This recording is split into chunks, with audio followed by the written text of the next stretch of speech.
कृष्ण जी वृंदावन में जब रास लीला रचाते थे तो पूरा ब्रह्मांड झूम उठता था। इसी आकर्षण के कारण एक बार शिव जी भी रास लीला देखने आए। पौराणिक कथा के अनुसार एक बार शिव जी प्रातःकाल पार्वती जी को ढूंढ रहे थे, लेकिन उन्हें कहीं भी पार्वती जी दिखाई नहीं दे रही थीं। फिर उन्होंने गणों से पूछा, पार्वती जी कहाँ है? लेकिन उन्होंने भी उन्हें कोई स्पष्ट उत्तर नहीं दिया। वह कहते हैं कि वह तो रोज ही रात में कहीं जाया करती हैं। महादेव जी सोचते हैं कि आज मैं पार्वती से जरूर पूछूंगा कि वह रोज कहाँ जाती हैं। तभी पार्वती उन्हें आती हुई दिखाई देती हैं और वह नृत्य भी कर रही थीं। शिव जी उनसे पूछते हैं, तुम रोज कहाँ चली जाती हो? तब पार्वती जी कहती हैं कि मैं जहाँ जाती हूँ वहाँ आप नहीं जा सकते। तब शिव जी कहते हैं कि क्यों नहीं जा सकता, मुझे भी अपने साथ ले जाओ। तुम कहाँ जाती हो, मैं जानना चाहता हूँ। तब पार्वती जी कहती हैं, क्या आप मेरे चरित्र पर शक कर रहे हैं?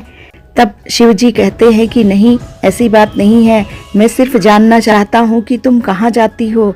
तब वह कहती हैं कि मैं निधि बन जाती हूँ वृंदावन, वहाँ रोज मैं रास लीला देखने के लिए जाती हूँ। तब शिव जी कहते हैं कि मैं भी रास लीला देखना चाहता हूँ, मुझे भी अपने साथ ले चलो। शिव जी की बात सुनकर पार्वती जी हंसती हैं। महादेव, आप वहाँ नहीं जा सकते हैं क्योंकि वहाँ पुरुषों का जाना वर्जित है। वहाँ केवल कृष्ण जी ही जा सकते हैं। उसके अलावा वहाँ कोई भी पुरुष नहीं जा सकता है। कृष्ण के अलावा और वहाँ केवल गोपियाँ होती हैं, इसलिए आप वहाँ नहीं जा सकते हैं। यह बात सुनकर शिव जी पार्वती जी से कहते हैं कि तुम मुझे भी गोपी बना दो और वहाँ सबसे कह देना कि मैं तुम्हारी सखी हूँ। तब पार्वती जी कहती हैं कि मैं गोपा को गोपी कैसे बना सकती हूँ। लेकिन शंकर जी जब नहीं मानते हैं तो शंकर जी स्त्री का वेश धारण करते हैं और उनके साथ चलने की जिद करने लगते हैं। तब पार्वती जी भी उन्हें अपने साथ ले जाने के लिए तैयार हो जाती हैं।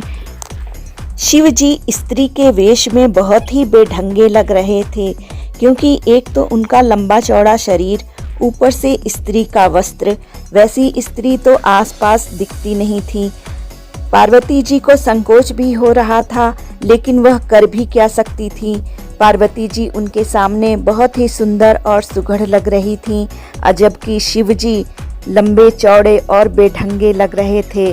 वह उन्हें समझाती हैं, आप अपने सर्पों को यहीं छोड़ दीजिए और आप वहाँ पर घूंघट में रहिएगा और पूरे समय घूंघट ऊपर मत करिएगा, नहीं तो लोग आपकी असलियत जान जाएंगे।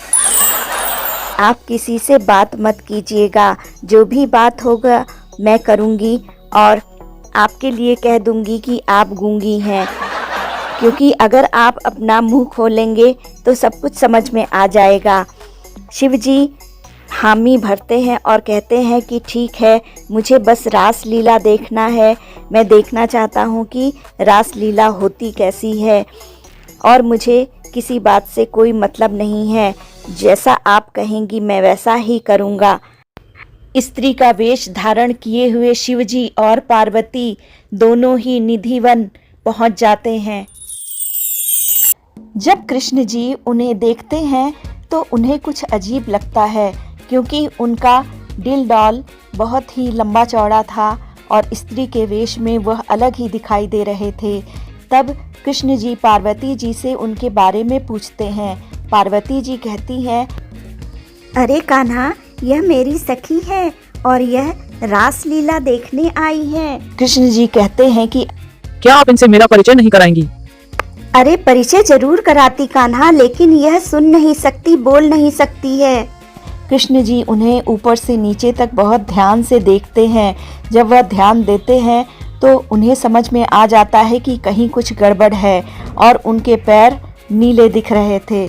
दिन वो भोले भंडारी बन के ब्रज की नारी बिरज में आ गए, बिरज में आ गए। पार्वती भी मना के हारी, ना माने त्रिपुरारी, बिरज में आ गए, बिरज में आ गए। बना के जूड़ा पहन के साड़ी, चाल चले मत वाली, बिरज में आ गए। कृष्ण जी सोचते हैं कि मुझे कुछ लीला करनी पड़ेगी और कोई माया रचनी पड़ेगी। कृष्ण जी जाते हैं और पेड़ के नीचे खड़े होकर बांसुरी बजाने लगते हैं। वह बांसुरी इतनी अच्छी बजाते हैं कि सभी लोग नाचने लगते हैं। शिव जी भी अपना सुध बुध खोकर नाचने लगते हैं। सभी गोपियों समेत भगवान कृष्ण गीत संगीत के साथ रास लीला करने लगे। इस रास की अनुपम माधुरी में सारा ब्रह्मांड झूम उठा।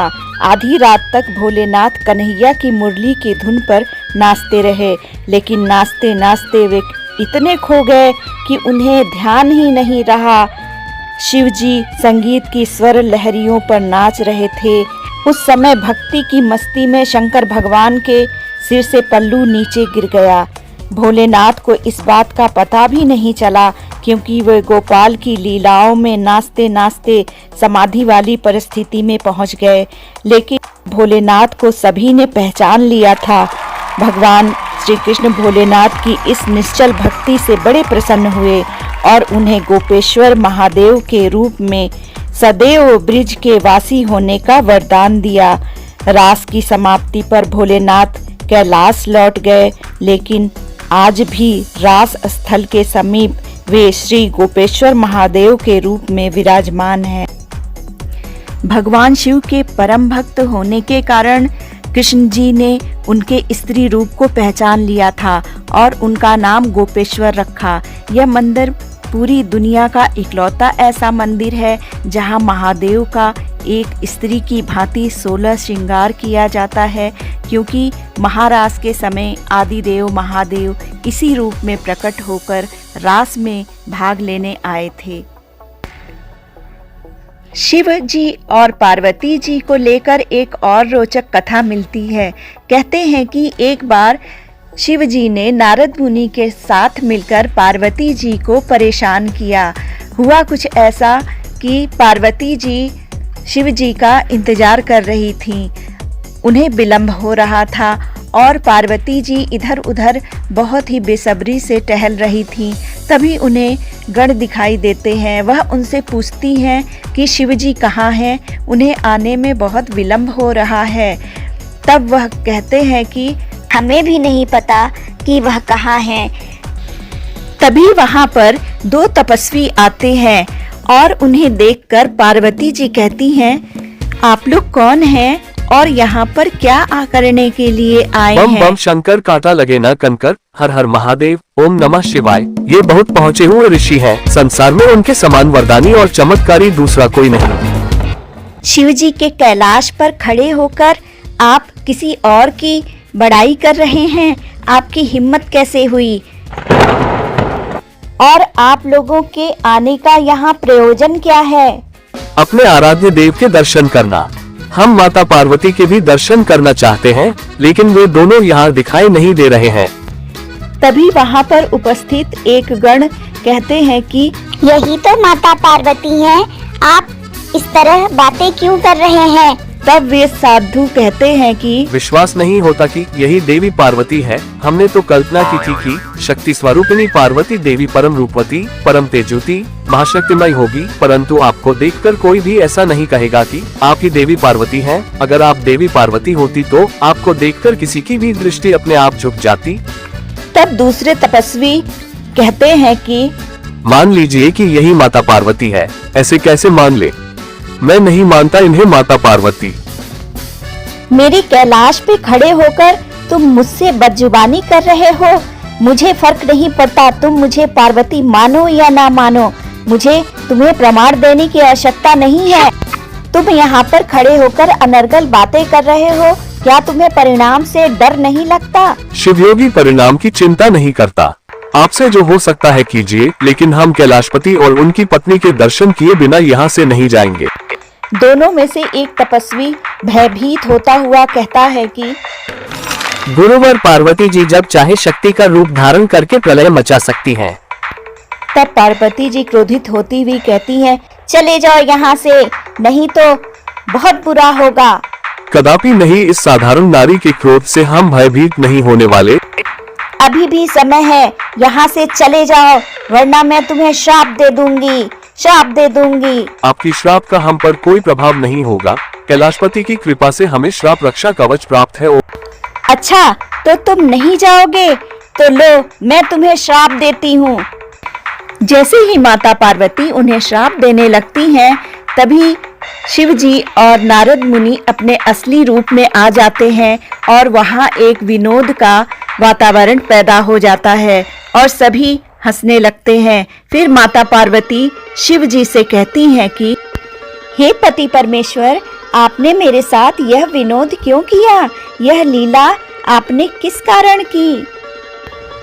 तब शंकर जी पार्वती जी से कहते हैं कि आश्चर्य है देवी, आपने हम दोनों को नहीं पहचाना और न ही आपने अपनी दिव्य दृष्टि का प्रयोग किया।